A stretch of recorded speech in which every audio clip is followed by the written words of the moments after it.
pensamento, o sentimento e todas as energias que partem da fonte sagrada do coração de cada um de nós possam estar, a partir desse momento, em comum união, ou seja, em comunhão. Nós todos não temos dúvida nenhuma que os trabalhos que se fazem nesta casa se iniciam muito antes que o primeiro ser encarnado aqui chegue e não cessam quando sai e fecha a porta o último deles. O trabalho nesta casa não cessa. Mas como é da lei, todo trabalho espiritual, pois esta é uma lei universal,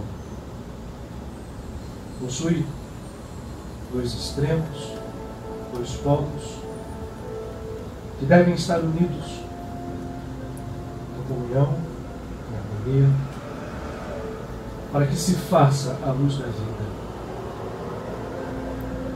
Os irmãos desencarnados que tanto nos amam, que aqui vêm de forma invisível, mas certamente perceptível pelos sentidos da nossa alma, abrem a fonte e o canal de vida que já possuem para nos auxiliar, para nos curar, para compartilhar conosco aquilo que já vivem, o estado de consciência em que já trafegam, como a nos chamar. Por outro lado, estamos nós, no outro polo. E se não abrimos também as comportas que selam a nossa alma, no maior das vezes, há tanto tempo, aquilo que poderia ocorrer, a fusão sublime das energias divinas, daqueles que aqui vêm e as nossas, não ocorre em plenitude, ou quiçá nem ocorra. Os trabalhos que se fazem aqui, portanto, nos convidam a participar. O próprio trabalho em si é um exercício fundamental para a nossa alma. Portanto, estarmos aqui, principalmente agora, pois não há uma palestra, não há um trabalho de passes, não há um trabalho na cantina, não há um trabalho de atendimento, nem de se ter nomes escritos nas listas. Há um trabalho. Tudo isto é face do mesmo trabalho. Portanto, quando nossos irmãos os convocam a abrir a alma e participar, é muito bom que possamos ouvir e experimentar. Portanto, silêncio nesse momento da voz física, silêncio interior, para que a voz do amado, Deus em nós, comece a ser ouvida ainda aqui de longe.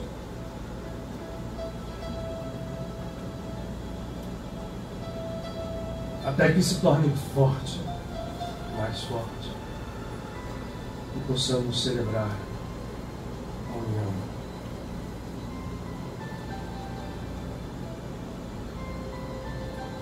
Alma e Criador, uma só coisa.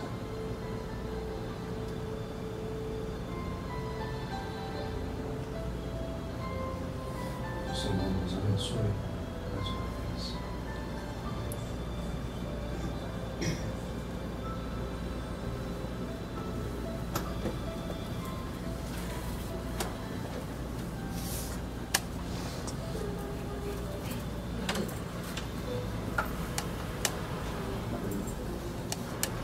noite a todos.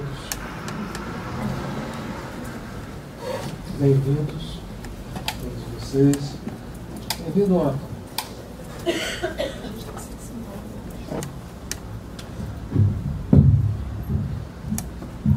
Você é um homem de paz, Otto. Você é um homem de paz. O sorriso fica mais largo.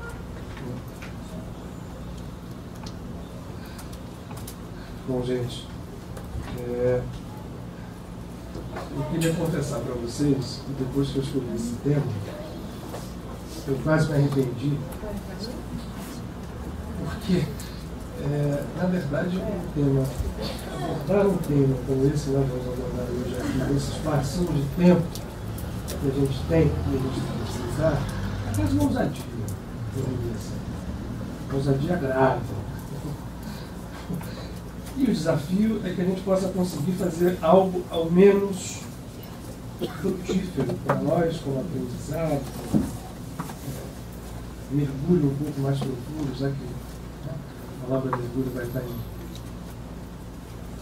nos nossos holofotes aí nos próximos dias, mergulho na alma, mas razões mais profundas da vida. Esse livro que nós vamos examinar hoje faz parte da Bíblia. Eu acho que todo mundo sabe disso. Quem é que foi aqui, só para a gente ter uma ideia, que nunca passou vistas sobre este livro especificamente, chamado Cântico dos Cânticos ou Cantares de Salomão? Nunca viu? Não me esqueci. Isso para me orientar um pouco enquanto a gente vai falar. Esse livro ele está na Bíblia, no Tanakh, que é um conjunto de livros que não são nem os profetas nem a Torá.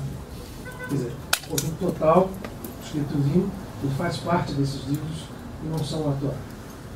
E está posto ali desde que a Bíblia era apenas tradição do povo hebraico, do povo hebreu. E foi absorvido também pela tradição cristã. Mantido ali, a gente vai ver ao longo da história esse livro causar uma série de impressões que são as mais variadas possíveis. Desde a admiração profunda, a gente vai olhar aqui, eu acho que essa é a forma como a gente enxerga, eu espero que vocês me acompanhem nisso, até o questionamento de por que um livro dessa natureza estaria no meio da Bíblia. É fundamental, eu acho, que a gente perceba quão sábio é o plano divino que transcende muito a nossa percepção. Ao colocar na Bíblia um livro que fala de amor, usando a simbologia de um amor, não dá para a gente mudar, nem disfarçar, nem para dizer que é assim, que é assado, extremamente material, carnal. O amor entre um homem e uma mulher é um poema de amor. Cantado basicamente, começado no seu cântico por um personagem feminino e acompanhado em resposta pelo personagem masculino e por outros personagens que se agregam, como se fosse um coro. Na verdade, se a gente olha esse livro de uma forma superficial, a gente faz essa pergunta. Esse livro foi parar ali por quê? Daí, alguns dos grandes sábios que passaram tanto pelo povo hebreu quanto pelas diversas tradições do cristianismo estudarem profundamente esse livro e o denominarem, por isso o título da nossa, a gente já passou do título, está aqui a figura só de Padre Pio, o título está lá, não precisa voltar não. O livro mais sagrado da Bíblia. Essa frase eu tirei literalmente de um dos grandes Ravs que apareceram, quase contemporâneo de Jesus, chamado Rav Akiva. Para Rav Akiva, esse era o livro mais sagrado que existe na Bíblia.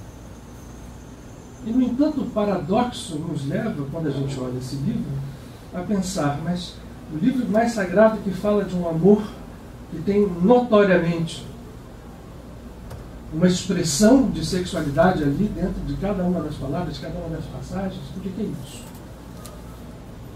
É o maior desafio que o homem tem, porque a partir daí a gente é chamado a entender a natureza divina sem os nossos desvios, sem as nossas quedas, sem tudo aquilo que nós fomos construindo ao longo da nossa evolução a partir de um processo de criação que a gente não sabe definir muito. O livro está ali, não saiu da Bíblia. Eu digo a vocês que muita gente tentou tirar, se tenta modificar, se tenta tirar trechos, se tenta mudar traduções. Tanto que é difícil você encontrar, mesmo no original hebraico, os significados mais próximos da sua origem. Não se sabe nem mesmo a origem desse livro. Muitos o atribuem ao rei Salomão. Na verdade, a gente sabe que certamente não foi Salomão quem o escreveu. Mas também não se sabe quem foi. Várias hipóteses são criadas, não é o mais importante para nós aqui.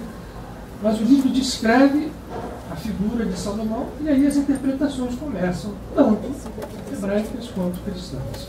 Só para vocês verem, eu vou mostrar uma coisa aqui, antes de nós começarmos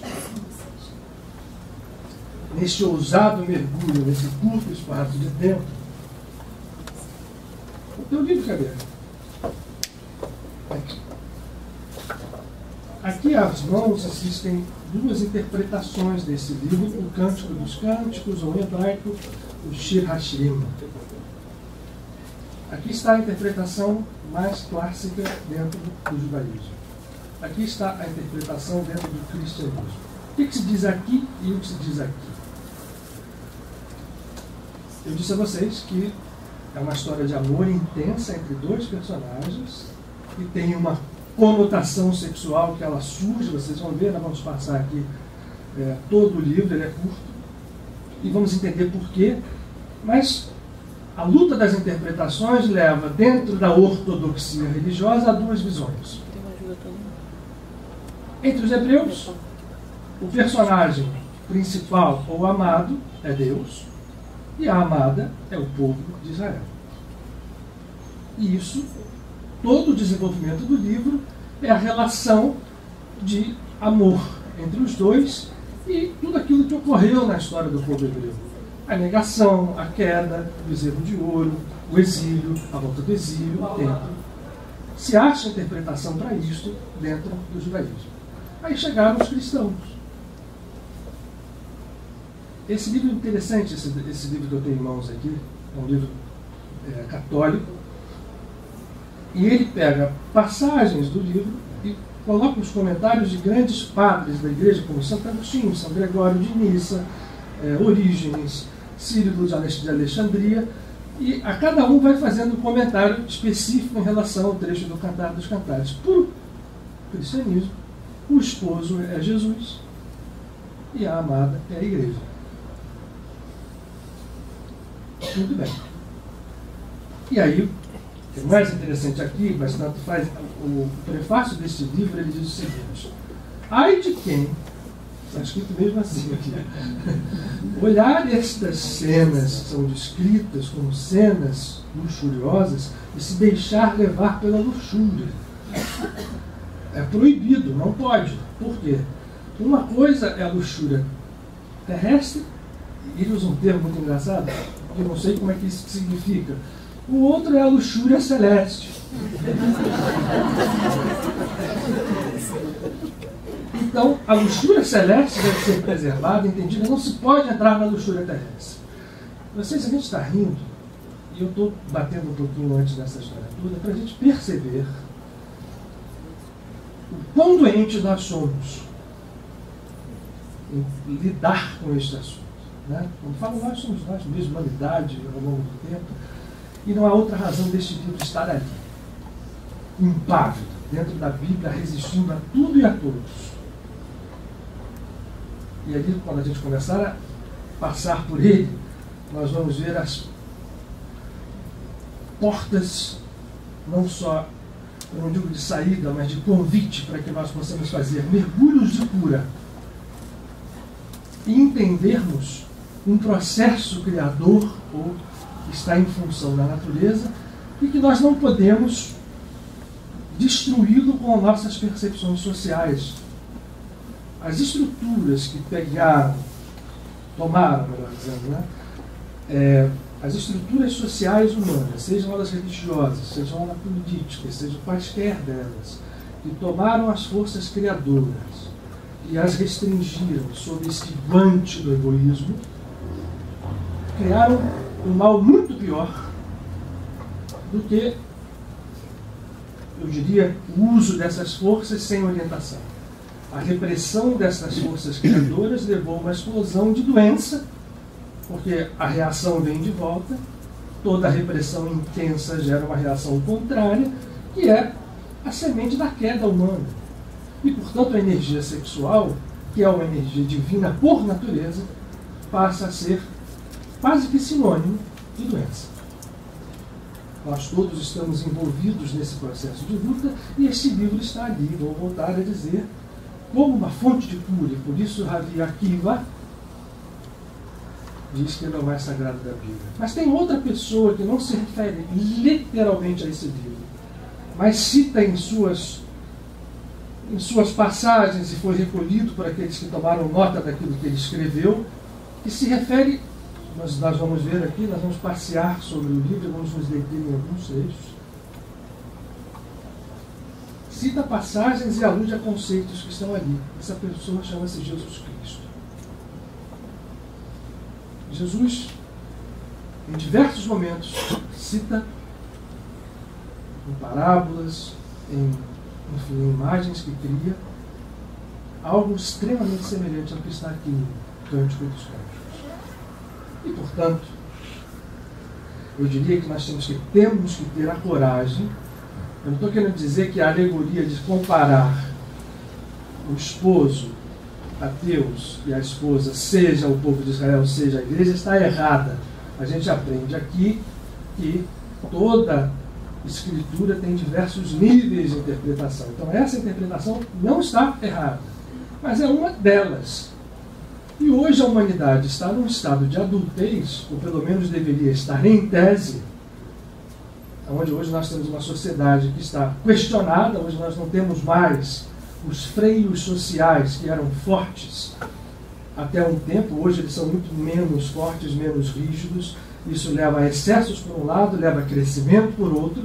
Então, trabalhos como estes são importantíssimos para que nós aprendamos a nos guiar por um veio que nos leva à divindade e não ao desperdício ou à queda energética repetidamente, como nós temos feito. Porque a repressão não funcionou. O excesso e o liberalismo em excesso também não funcionam. O caminho da união com a única força que importa, e que é esta força que é o amor, é o que nós estamos procurando, e esse livro nos aponta um caminho bastante interessante. Por que eu vou pedir para baixar esse quadro aqui, que muitos de vocês certamente não têm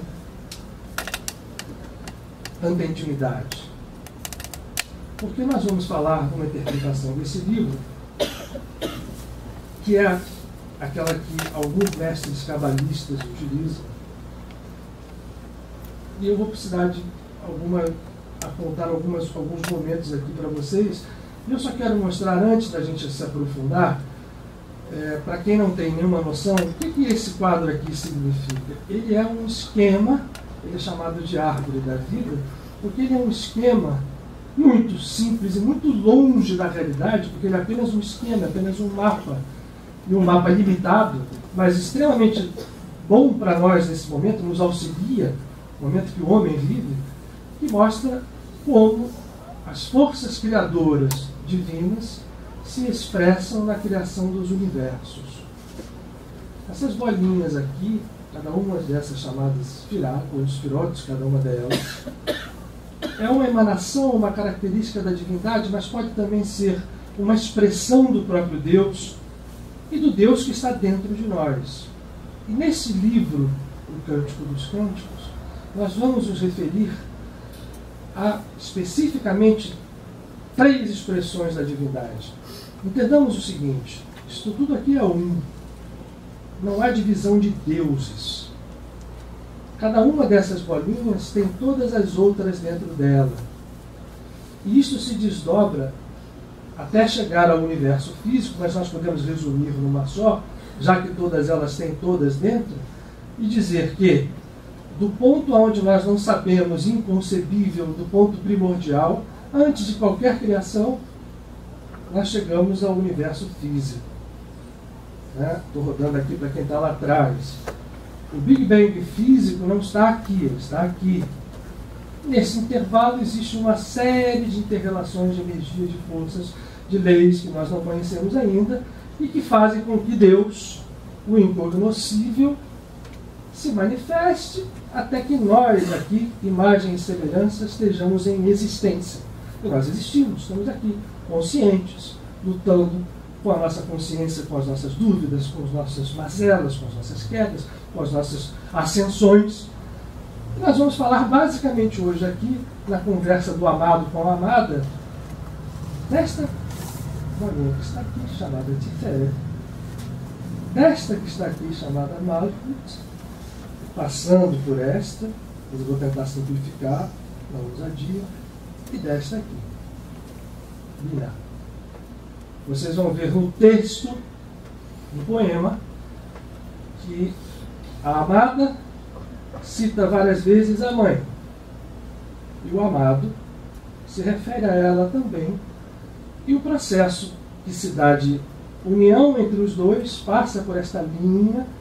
Vocês veem que essa árvore ela tem 3 eixos. Um à esquerda, outro à direita, olhando de frente, e um central.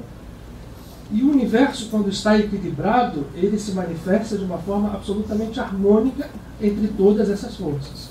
Quando ele não está, como é o nosso caso, esta história não está tão harmônica assim. Paramos por aqui. Se precisa, a gente volta. E aí, essa alegoria nos é apresentada porque falta mais uma coisa para eu dizer para vocês. E aí onde está a minha ousadia? Eu vou lançar isso aqui. É só isso que eu vou falar demandaria a gente sentar uns 10, 20 seminários durante um tempão. Então, não se ouçam, guardem no coração, aceitem ou não, mas essas emanações divinas criam universos em diversos planos. Existe um conceito da Kabbalah, a percepção de que quando Deus, lembra do livro do Gênesis? No princípio Deus criou os céus e a terra. Céus e terra não são os céus físicos, nem tampouco outros céus. O simbolismo mais forte de céus está ligado à figura masculina da divindade. O nome está aqui por trás? Eu esqueci de pedir para colocar. Há uma figura masculina da divindade que vai se ligar à terra, a figura feminina. Isso está em todas as tradições. Eu estou dando a vocês a leitura cabalística. Se vocês forem procurar, por exemplo, na cultura védica, vocês vão ver isto se repetir. Seja a figura de Krishna com Radha, por exemplo, seja na Shiva e Shakti, a natureza e o homem, a força criadora masculina e a força feminina, seja na mitologia, em quaisquer das estruturas de conhecimento humano, esta história se apresenta assim. Na estrutura da Kabbalah, os céus são representados exatamente por estas 6 bolinhas que estão aqui. E que estão, vocês estão vendo aqui essa letra? Está vendo esse círculo aqui, ó? Salmão? Ele envolve também essas 6 bolinhas e tem esta letra, que está aqui, ó, o nome sagrado divino. Essa letra Vav, que é a letra dos céus, é a letra do masculino. Aqui embaixo vocês vão ver lá no nosso universo, essa letra que está aqui, ó, Rei, que é a parte feminina que somos todos nós. A alma humana, encarnada, desencarnada, no mundo astral, é sempre feminina em relação aos céus. Tá, então os céus é o que? Um homem, uma pessoa? A alegoria cabalística leva a este extremo, como Krishna, por exemplo. Nós podemos interpretar aqui Tiferet, com todas as suas coisas em volta, que são a letra Vav, como os céus, e, portanto, o Criador masculino. E um Criador masculino, agora que é a ousadia, que não tem dentro dele aquela estrutura, eu diria assim, além do pensamento. Esse Criador é um Criador que a gente pode conhecer. E, portanto, quando a gente fala, no princípio, os Elohim, ou Deus, criaram os céus e a terra, Deus, ou Elohim, denominado no Gênesis, está mais para cima. Não são deuses diferentes. E, a partir daqui, uma figura masculina entra em função para se unir a uma figura feminina, e esse intercurso cósmico cria os universos que nós vivemos e os seres que neles habitam. Eu sei que não é fácil da gente parar para pensar nisso. Eu vou dizer para vocês, só para dar o meu testemunho. Eu ainda olho muito essa história e vejo que o pensamento ainda não vai. Eu trabalho há alguns anos sobre esses conceitos, então não se assustem se isso chocar um pouco. Não tem conflito entre essa história e o Deus único. Não há conflito entre essa história e o Deus onipotente. Há apenas uma estrutura cósmica manifestada da qual nós somos parte, porque nós somos deuses. Deus está em nós, na nossa alma feminina. Nós somos a amada, e a amada dorme, a amada procura o seu amado, ela quer se unir, porque o que houve ao longo do que nós chamamos de evolução? E nós temos conceitos modernos, por exemplo, como o de Pedro Baldi, que foi um grande mestre que viveu no século XX, que diz com toda a clareza que há um processo, sim, em que a consciência desce ao último nível e depois ela retorna. Nós estamos nesse processo, a nossa consciência baixou aqui, na matéria, e, portanto nós estamos voltando lá desde o mineral, do vegetal, do animal, reencarnando para nos unir ao amado. E esta união, quando ela acontece, ela faz com que esta árvore reviva e tudo se faça outra vez. Por que o Eterno ou o Incognoscível resolveu fazer isso? Os hindus têm uma boa explicação. Eles chamam isso de Krishna Lila. Ou seja, seria uma grande brincadeira cósmica. O Yogananda escreve isso e às vezes as pessoas leem o Yogananda e ficam com raiva dele, porque o Yogananda às vezes bate nesse tema, dizendo assim, tudo é uma grande brincadeira cósmica. Mas peraí, meu sofrimento é brincadeira? Tudo que eu estou passando, meu karma, Deus está brincando comigo? Não está certo. Portanto, a gente tem que ter um cuidado até quando aborda esse assunto, porque o Yogananda logo depois diz, isto tudo é superável. Quando eu tenho consciência dessa história, a ilusão termina e esta brincadeira cósmica passa a soar bem para o meu lado.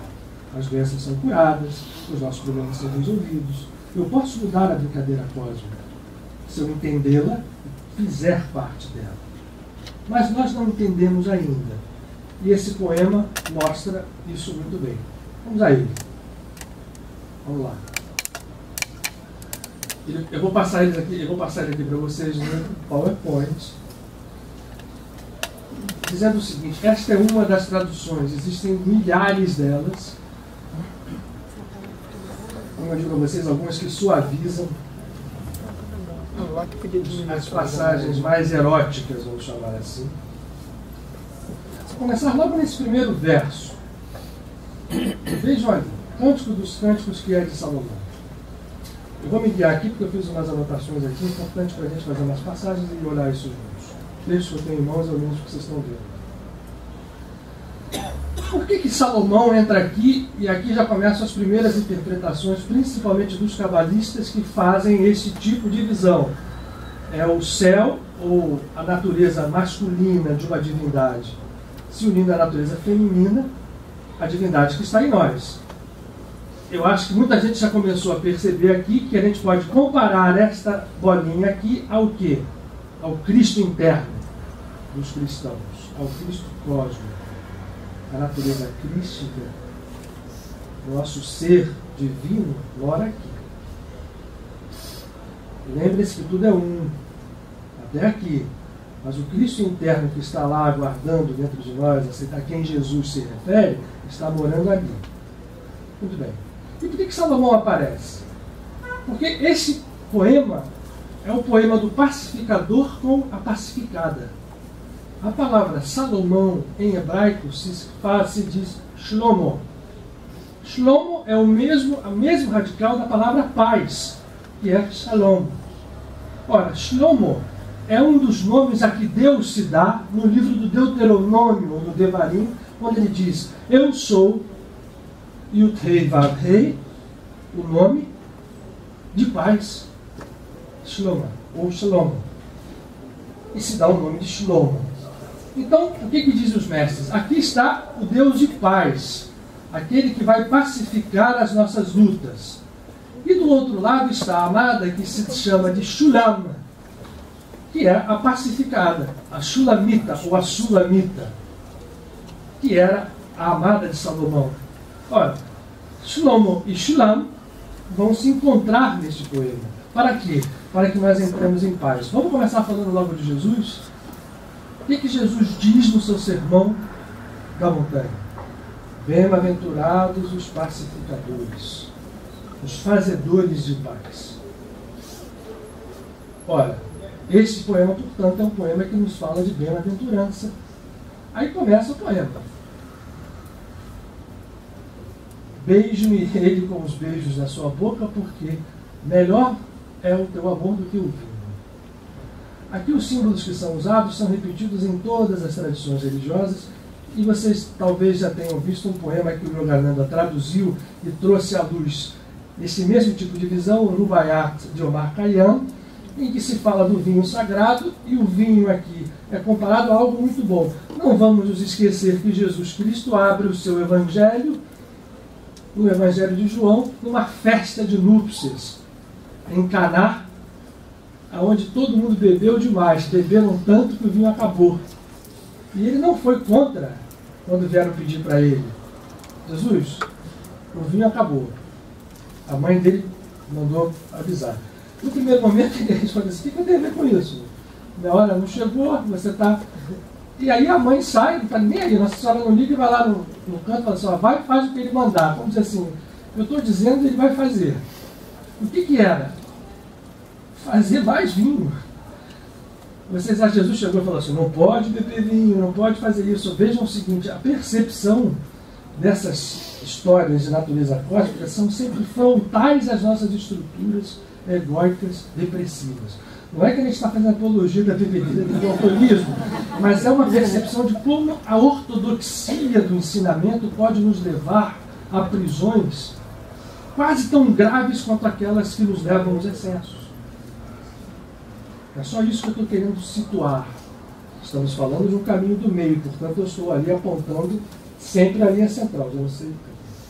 Eu estou apontando uma linha central, portanto é um caminho do meio. Os excessos partem para um lado ou para outro. Suave é o aroma dos teus ungüentos, como um vento derramado,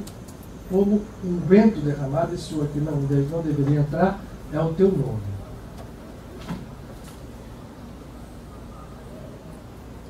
O nome, que nós já falamos aqui do Pai Nosso, quem acompanha a gente sabe que Jesus começa o Pai Nosso santificado no teu nome, que derrama um vento incessante, e a partir do conhecimento do nome, entendendo que nós temos que trabalhar as forças que são peculiares a nós mesmos, sejamos homens ou mulheres, estamos em processo de, vamos chamar assim, de encruamento das forças dentro dessa estrutura aqui, e nós precisamos abrir o nome e unificá-lo.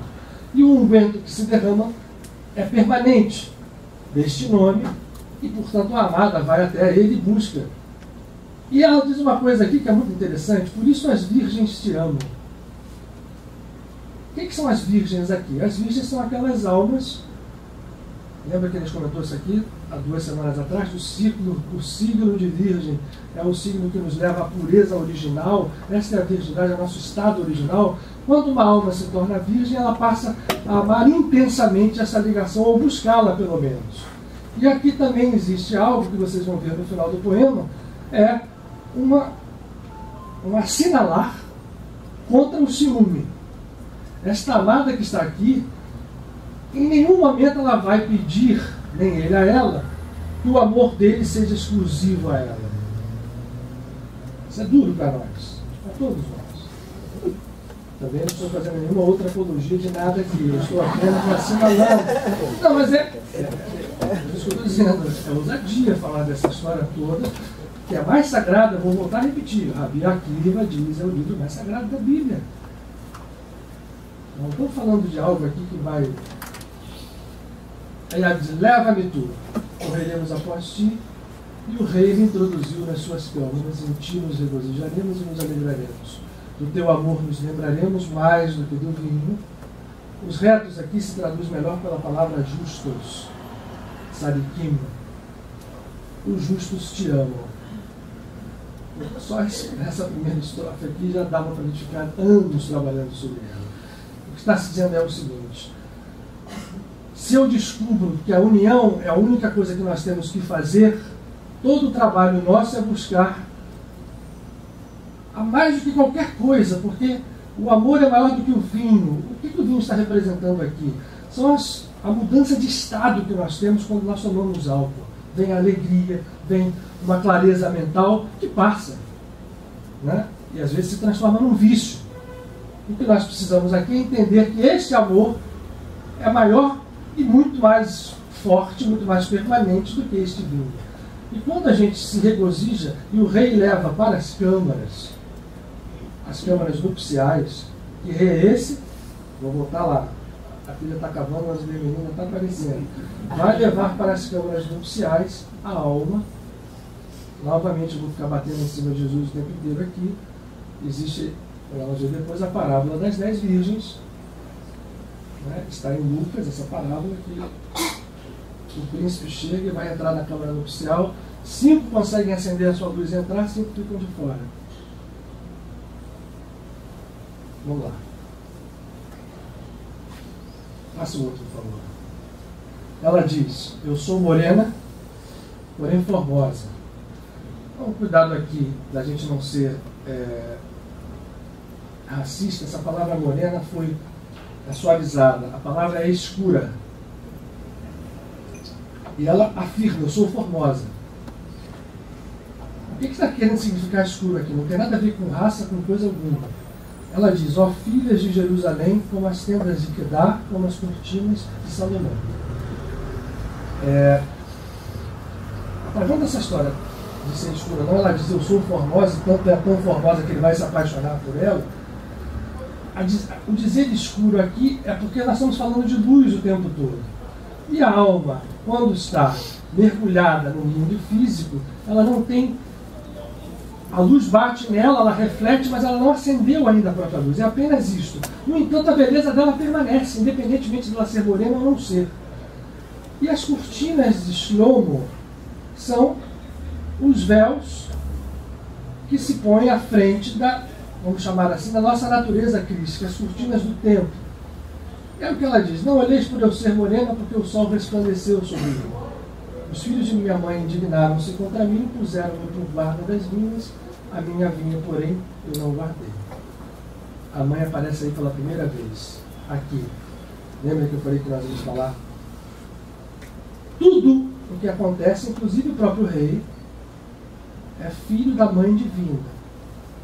As outras filhas da mãe divina são estas duas forças aqui, que eu não me referenciei nem vou, mas fiquem apenas o seguinte: são forças que, em algum momento, essa daqui é a misericórdia, mas esta aqui é a justiça, é a energia, e vejam que ela está ligada diretamente à mãe.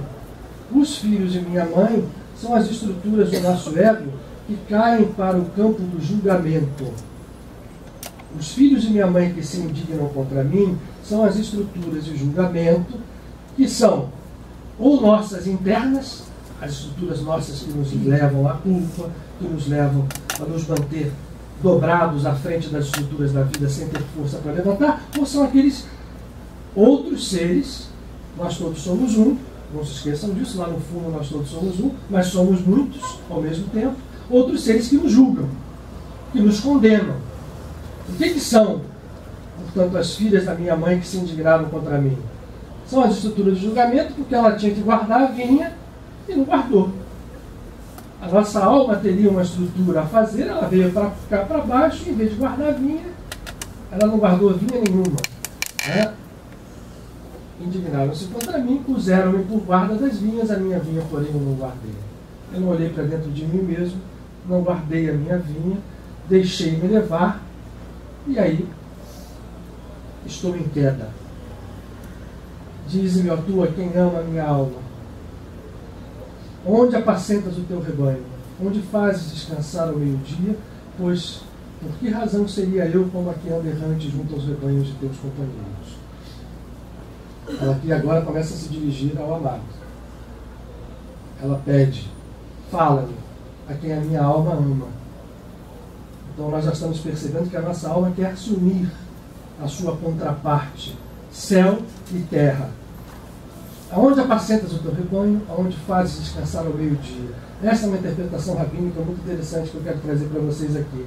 Meio-dia é a pior hora dos pastores.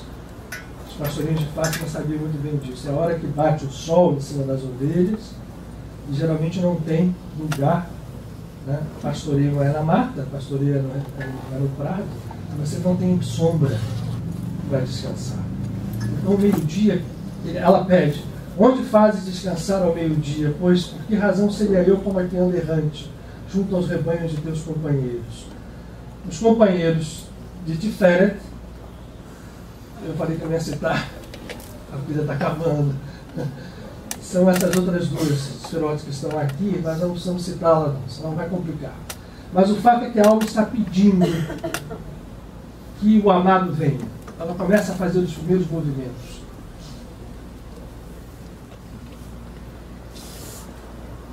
A alma está aqui, o amado está aqui. Eles precisam se unir. Esse é o trabalho de cura do mundo. Aliás, para quem se pega, ou se vale, ou se une às tradições heróicas Hashanah e Yom Kippur, esses tempos são tempos de união de Vav e de Rei. Vav e o segundo rei. Vamos ao outro. Aqui temos uma mudança de tradução que é importante. Aqui está a resposta do amado. Aqui está traduzido assim: se tu não o sabes, ó mais formosa entre as mulheres, sai-te pelas pisadas do rebanho e apacenta as tuas cabras junto às moradas dos pastores. Às éguas dos carros de Faraó eu te comparo, ó meu amor. Formosas são as tuas faces entre os teus enfeites, o teu pescoço com os colares, enfeites de ouro te faremos, com incrustações de prata. A tradução que eu quero chamar a atenção, tem outra não? É essa daqui. Se tu não o sabes, na verdade o hebraico original pode ser traduzido como: se tu não conheces a ti mesma, se tu não te conheces. Foi traduzido para se tu não o sabes, porque se tu não te conheces, parece que não faz muito sentido. Se tu não te conheces, ó mais formosa entre as mulheres, sai-te pelas pisadas do rebanho e apacenta as tuas cabras junto às moradas dos pastores. Ele está dizendo o seguinte aqui para nós, né? Enquanto eu não posso me ligar diretamente, vamos achar os pastores, vamos achar o rebanho aonde está indo. Vamos encontrar um caminho espiritual que nos faça crescer, seja qual for ele. Pode ser qualquer tradição religiosa, desde que a gente entenda que isto é um caminho, não é um fim em si mesmo. Eu não vou ser católico, eu vou ser espírita, porque ser espírita é melhor que ser católico, ser judeu é melhor isso, ou ser Hare Krishna é melhor do que qualquer outra coisa. Não existe isso. Não há tradição superior à outra. Nem uma tradição xamânica, nada. Escolha pisadas do rebanho e apacenta as cabras junto às moradas dos pastores. Ele compara ela às éguas dos carros de Faraó, porque é o seguinte: os carros de Faraó e os cavalos de Faraó são a mesma coisa dos cavalos do Arjuna. São as forças que a alma tem instintivas, a nossa sombra. Esta sombra que a gente nega, né? Ela está dizendo ali que ela era sombra, né? Mas eu sou bonita, apesar de ser sombra. e a gente nega, ele volta a chamá-la aqui. Olha só, você é igual às éguas dos carros do faraó. Esta força, até o próprio Kardec, que era extremamente íntimo das tradições filosóficas orientais, usa em determinado momento no Livro dos Espíritos a comparação de que as paixões são como cavalos que devem ser muito bem governados, mas não e jamais presos dentro de um cercado para ficarem ali reprimidos. Devem ser trabalhados. E ele diz ali, eu quero a tua força. Eu te comparo às éguas dos carros de Faraó, que eram os mais poderosos daquele tempo. E, portanto, as tuas faces são formosas entre os teus enfeites, os pescoços. Isso tem interpretação, mas a gente não tem tempo para entrar. Lembrem-se só que nós vamos começar a falar de ouro e prata, são símbolos espirituais importantes, ok? Vamos voltar a eles depois. Eu vou deixar de falar muita coisa e vocês vão começar a pensar muita coisa. Isso é que é bom. Depois, se a gente tiver algum tempo no final... A Rosa está ali, ó, já estou vendo a Rosa. A nossa conhecedora de mitologia, tá? E há outros aqui. Bom, deixa eu puxar aqui, ó. Pode passar.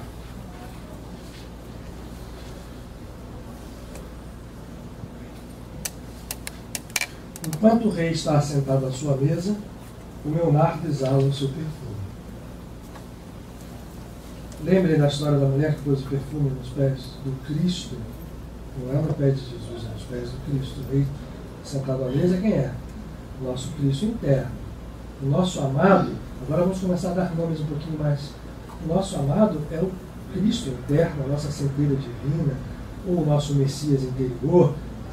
Ele é o nosso rei. E nós precisamos nos ligar a ele, ouvi-lo, nos unir em uma ligação profunda, para que isto possa se refletir na vida como um estado criador a partir dessa ligação. Portanto, o meu amado é para mim como um ramalhete de mirra posto entre os meus seios. Mirra de novo. Vai aparecer o ouro, vai aparecer a prata, vai aparecer a mirra, vai aparecer o incenso. Entre os meus seios. Eu fui achando uma opção de traduções e eu vou mostrar as traduções mais engraçadas que as pessoas tiram. Né? Aqui tem umas que tiram a palavra seios aqui e bota no meu colo. Mas não é, a palavra é esta. Seios. São divinos. Como o ramalhete de reina das vinhas e Engedi. Engedi é um lugar físico que existe em Eretz Israel, na terra de Israel, que é ao lado do Mar Morto, onde tem uma natureza exuberante, montanhas, e ali se planta ainda, hoje ainda, se planta ainda vinhas. Isto é o meu amado para mim. E ele responde novamente, eis que és formosa. Ele bate sempre nessa tecla. Ele vê através daquilo tudo que a gente caiu, essa escuridão que a gente se meteu, né, não serve para a visão do amado. Ele enxerga que ela é formosa. Eis que és formosa, os teus olhos são como das pombas. Ela repete, eis que és formoso, amado meu, e também amável. O nosso leito é verde. Verde da natureza. No hinduísmo isso faria mais sentido. Tem uma música que a gente canta, Arada, Arada, Arada, Govinda, Jai. Né? Espírito e natureza estão unidos. A cor verde tem esta conotação. E tem a conotação, vocês veem que Binah está envolvida em verde. Bem, aqui. A Mãe Divina, de onde surgem essas forças todas, inclusive o céu, o amado, que é Deus, hein? É Deus em nós. Tudo é Deus, mas ali estamos falando de uma natureza divina ainda superior. A Mãe, ela é verde. As traves da nossa casa são de cedro, vamos passar. E eu sou a rosa de Sharon, o lírio dos vales. Esta frase que está aqui, qual o lírio entre os espinhos, tal é o meu amor entre as filhas. Esta frase é sacada pelos estudiosos desse livro. Inclusive aqui no Zohar, existem 5 capítulos só para estudar esta frase. Qual o lírio entre os espinhos, tal é o meu amor entre as filhas. O que ela está querendo dizer aqui? Uma das interpretações, olhando o nosso tempo. o lírio entre os espinhos está claro, né? Quer dizer, no meio do espinhal surge o lírio, que por sua vez também puxa do lodo o seu perfume. A substância química que é o perfume do lírio, ele tira a sua matéria-prima da podridão do lodo. E os espinhos, que podem sufocar, não sufocam o lírio, porque o amor dela entre as filhas, quem são as filhas, as outras filhas? São as outras estruturas que nós temos à nossa volta. As estruturas da nossa personalidade, tudo aquilo que é partido dentro de nós, né? Personalidades da nossa vida, personalidades de outras encarnações, personalidades, tudo aquilo que, e outras tantas, o amor, quando surge como lírio entre os espinhos, ele faz com que a ligação terra e céu se dê. O Zohar, quando analisa isto, o lírio entre os espinhos, ele quer dizer, a partir do entendimento de que o lírio nasce, está salvo o povo de Israel. Quando o perfume do lírio aparece, o trabalho já começa a ser feito, já foi feito, melhor a dizer. E nenhuma das outras forças desequilibradas pode mais romper este caminho. Qual a macieira entre as árvores do bosque, tal é o meu amado entre os filhos. Eu desejo muito a sua sombra, e debaixo dela me assento. Vocês devem lembrar que existe um Salmo 91, o Sérgio falou já aqui, é mestre nesse salmo, eu sempre peço para ele dizer, né? Aquele que habita a sombra do Altíssimo, né? Yoshev, Beset, Elion, Betzel, Shaddai, e aqui se usa a palavra Deus é denominado como Shaddai Telonan, aquele que habita debaixo da sombra do Altíssimo. Nós, quando a gente entra debaixo dessa sombra, a gente se assenta, o amor começa a fluir entre essas duas linhas. O Salmo 91, eu não falei de próprio sempre, ele é extremamente poderoso para nos auxiliar neste caminho. Ele não é apenas um salmo de proteção, ele é um salmo de, eu diria, é um salmo de iluminação, é um salmo de iniciação. Porque ele também, no final, não é o nosso caso também hoje aqui, ele troca de sujeito. Deus e a pessoa se alternam. No final, você não sabe mais quem está falando. É para isso mesmo. É Deus em nós que fala. E no início, você, ao se assentar debaixo da sombra, você começa esse processo de união. Porque no final ele vai dizer, ele se uniu a mim, conheceu o meu nome, me clamou e eu vou salvá-lo. E vou lhe dar longos dias de salvação. Bom, portanto, usem o Salmo 91 também, proteção, sem dúvida, e iniciação. Levou-me à casa do banquete, e o seu estandarte sobre mim era o amor. Aqui, esta palavra estandarte sobre mim é um símbolo fálico que está escondido aqui. O estandarte sobre mim é o lingam, o canal masculino, né? Eu vou ter que ir ali.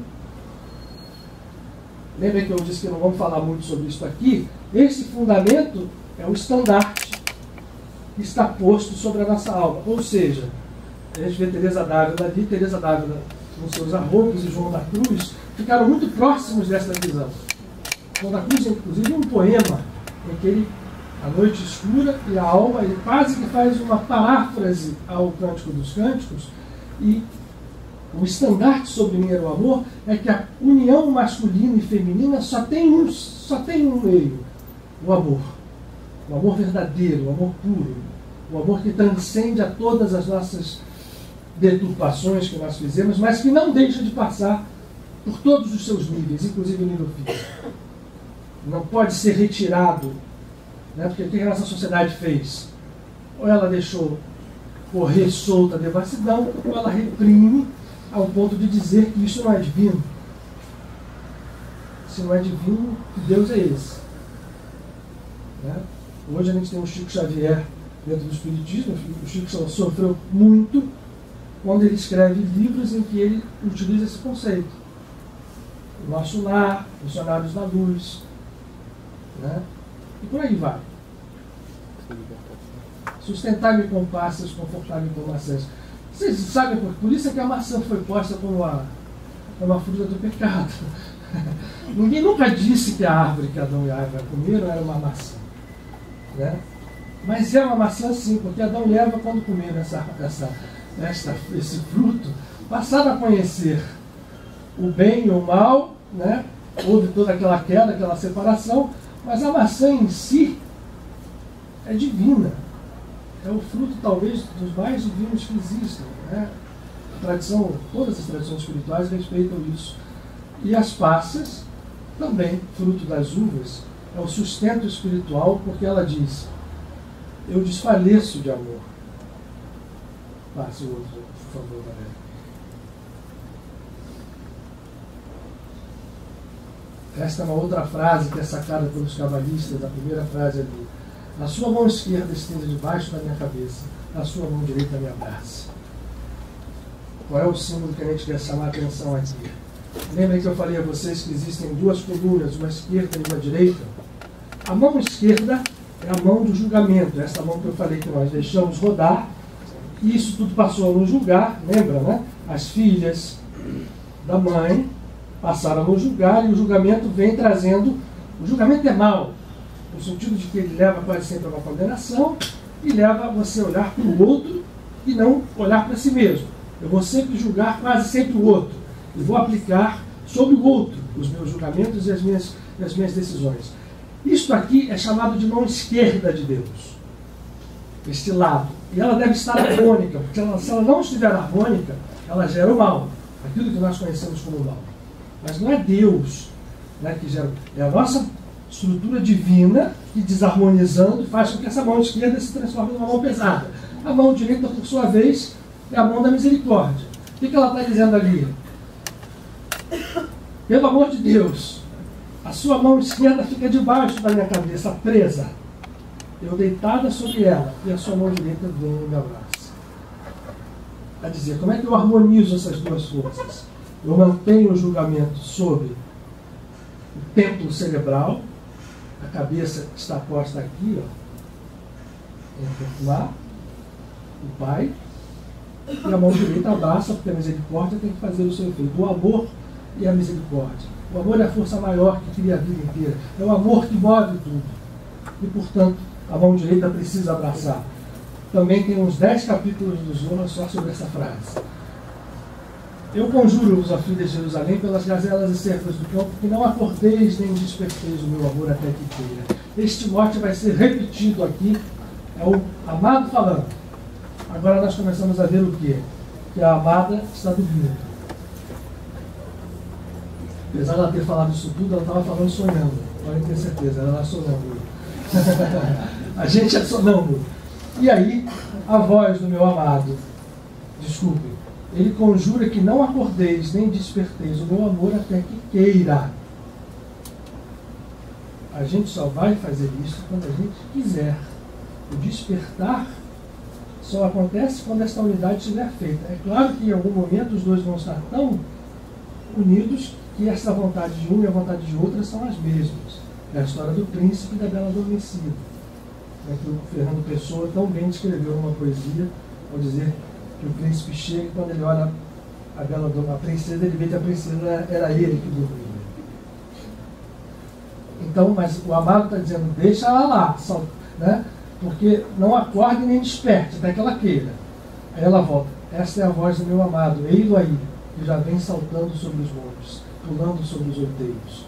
Montes e outeiros são as nossas dificuldades.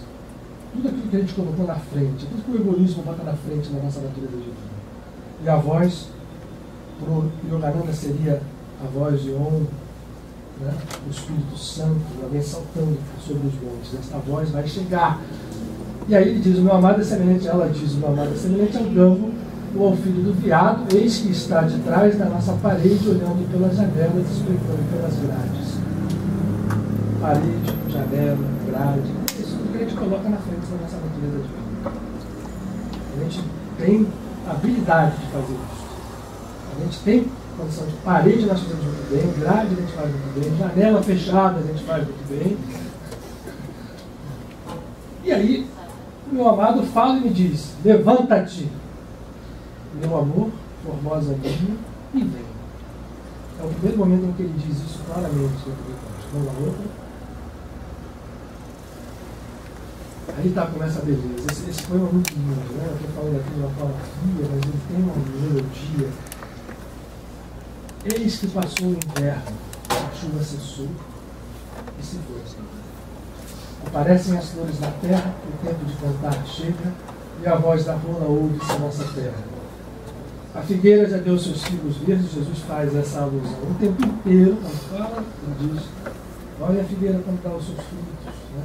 Quando floresce os campos, mostra que chegou o tempo. Não é tempo de castigo, não é tempo, né, de Jesus aparecer no céu e voltar. É o tempo da gente transformar a nossa natureza, que está lá caída, numa natureza que se reergue, é a mesma natureza. Levanta-te, meu amor. Ele está dizendo isso para ela. Tudo isso aqui é ele que diz. Formosa minha, e vem. Pomba minha que andas pelas fendas das penhas. Né? Fendas, penhas são morros escarpados, né? E Nossa Senhora da Penha está em cima de uma penha. Isso se chama penha. E a gente anda meio ali, né? Aquele equilíbrio, né? Uma pombinha se escondendo, fazendo. No oculto das ladeiras, mostra-me a tua face, faz-me ouvir a tua voz, porque a tua voz é doce e a tua face é graciosa. Vejam que ele afirma isto aqui. Ele entende que a voz dela é doce, que a voz dela é graciosa, apesar de todas as aparências para poderem dizer o contrário. Aí ele fala: apanhai-nos as raposinhas que fazem mal às vinhas. Essa alegoria está clara. As raposinhas são aquelas pensamentos, os nossos conceitos, aquilo tudo que entra e vai ali e come a nossa plantação. Quando a gente está querendo, né, melhorar, vem tudo aquilo que a gente criou. A gente, infelizmente, a raposa também é de Deus, mas ela está ali cumprindo um papel de rapina, no sentido de estar predando, né, a vinha. E aí preda a vinha, quando ela não consegue, ainda faz aquela história da fábula, da parábola da fábula que a gente fala: nessa aí eu não quero, não conseguiu pegar, mas quando ela não consegue pegar, ela vai e pega tudo. E ele pede para que saia, porque as nossas vinhas estão em flor, ou seja, começa a florescer o lírio, e aí tem a frase que é tirada, todo casamento hebraico tem essa, o noivo e a noiva fala, né? Ani le dodi, vedou de li. Ani le dodi, vedou de li. O meu amado é meu e eu sou dele. Essa frase é capital. Ele apacenta o seu rebanho entre os lírios, até que refresque o dia e fujam as sombras. Volta, amado meu, faze-te semelhante ao gamo ou filho dos veados sobre os montes da terra. Passo o próximo, por favor. Todo mundo assim.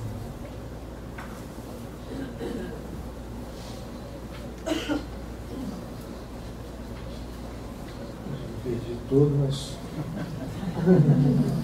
tem ali.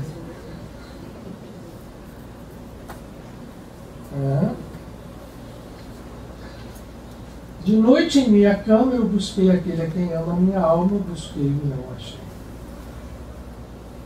A gente faz agora um movimento de retorno, ela volta a falar, ele diz que ela está dormindo, e quem está dormindo está na cama, e ela está buscando um encontro com a amada, não encontra. Eu vou levantar-me, pois, e rodarei a cidade pelas ruas, pelas praças, buscarei aquele a quem ama a minha alma, busquei-o e não achei. Aí vem a história lá que eu falei do julgamento, das forças das filhas. Acharam os guardas que rondavam pela cidade. E eu lhes perguntei: vistes aquele a quem ama a minha alma? Apartando-me um pouco deles, logo achei aquele a quem ama a minha alma, agarrei-me a ele e não o larguei, até que o introduzi na casa da minha mãe. Tem uma parte aqui, deixa eu ver isso.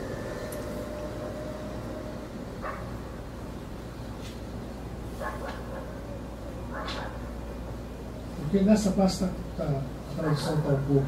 Esses guardas, quando aparecem, são as estruturas que nós nos ligamos. Está faltando uma frase aqui. Quando os guardas aparecem, rondam pela cidade, eu lhes perguntei: vistes aquele a que ela me ama, a quem a minha alma ama? Eles a espancam. E ela diz aqui: espancaram-me, feriram-me, tiraram-me o manto os guardas dos muros. Aí entra: conjuro-vos, ó filha de Jerusalém, se achardes o meu amado, me digais que estou enferma de amor. Aí aqui passou uma coisa que não está, agora que eu estou vendo aqui, deu uma pulada. Mas não tem problema. Eu só vou então falar para vocês o seguinte: quando esses guardas vão me espancam, são essas forças de julgamento que aparecem, ou seja, eu começo a procurar o meu amado. Aí ela sai de dentro dela. Ela sai daquilo tudo que ela disse que eram, né, os lírios, os campos, a coisa muito mais ligada ao amado, e ele se correspondendo com ela. De repente ela sai e vai para o meio da cidade, para o muro, para a porta, e vai com os guardas.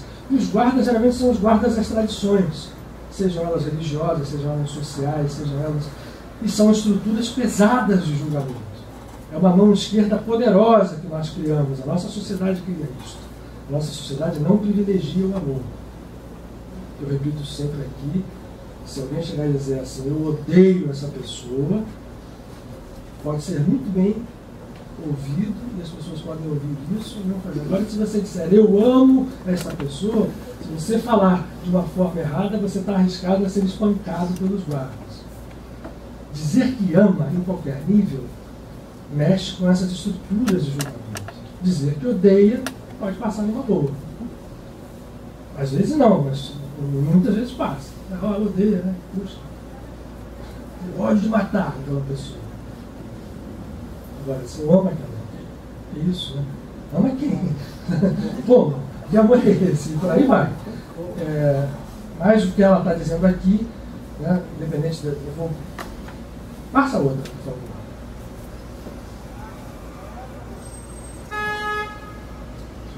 Empurrou aqui.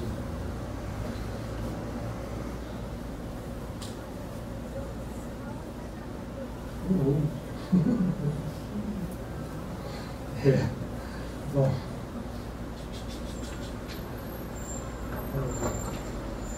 Então, vamos por aqui. Vamos por essa que está aí, porque essa está... Como eu disse a vocês, não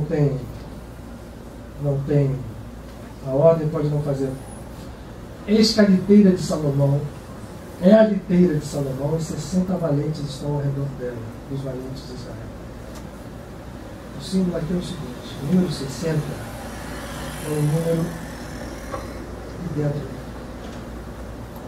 da Kabbalah, é muito importante, porque 60 é um número ligado à morte. O sono, por exemplo, é 1/60 da morte para os cabalistas. Portanto, existe até uma oração que se faz quando a gente vai dormir, em hebraico, são as 60 primeiras palavras do Salmo 91. Porque quando você fala as 60 primeiras palavras, você contrapõe esta força de 60. Bom, mas se é a força da morte, por que o Salomão, que é o pacificador, traz os 60 valentes ao redor dela? Eis o paradoxo. 60 é morte, mas a gente pergunta o que é a morte, e se eu entendo perfeitamente o que é isso, eu percebo que a morte e a vida são faces da mesma história. E esses 60 valentes, todos armados de espadas, destros na guerra, cada um com a sua espada à cinta, por causa dos temores noturnos, lembrem-se da homeopatia, similibus curandi. Eu curo a morte com a força da própria morte, e os temores noturnos representam aqui os nossos medos, tudo aquilo que a gente traz, que são força da morte. Para combater isso, eu preciso trazer 60 guerreiros ao lado do pacificador para que as forças da morte sejam destruídas entre nós. Os temores noturnos são todas as estruturas que a gente se mete à noite, enquanto estamos vivendo com uma alma exilada. A gente dorme e o nosso sono é sempre, quase sempre, um processo muito ruim. Quando a gente não se prepara para dormir, quando a gente não reza, quando a gente não se conscientiza de que o sono é um processo tão real quanto o acordado, quem é o que a gente não sabe, e a gente desvaloriza isso, deita igual uma pedra na cama, né? E, enfim, com todos os piores pensamentos, a gente vai estar sob o guante desses temores noturnos, e o pacificador, quando vem chegando, ele traz os 60 valentes e a morte termina. O rei Salomão fez para si uma carruagem de madeira polida, fez colunas de prata, estrado de ouro, assento de púrpura, o interior revestido com amor pelas filhas de Jerusalém.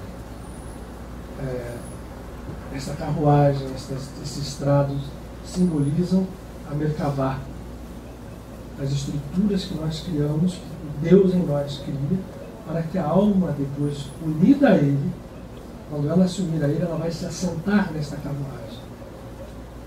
E a partir disto, quando as coisas ocorrem, os dois unidos, tudo é um, o equilíbrio está então restabelecido. Vamos lá. Saiu a filha de Sião e contemplai o rei Salomão com a coroa que coroou sua mãe no dia do seu desposório, no dia do júbilo do seu coração. Sua mãe, Diná, coroa Salomão no dia do seu júbilo, e ele vem com esta coroa para colocá-la em um output da alma, em nós, na natureza nossa da alma que está partida no nosso ego. O Cristo interno, pois, coroado pela face materna da divindade, vai colocar esta coroa na nossa alma quando nós nos unirmos a Ele, quando nós passarmos a obedecer aos ditames da nossa natureza crística, não da nossa natureza egoísta. Pode passar.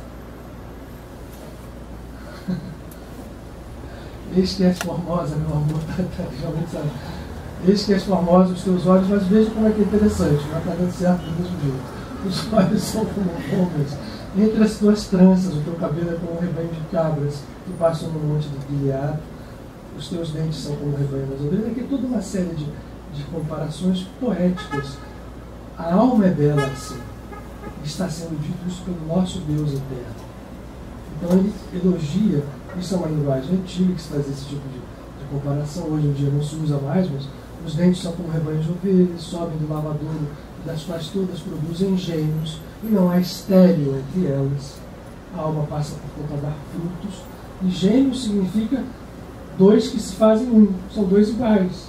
Né? A simbologia dos gêmeos é esta. Os teus lábios são como um fio de escarlate.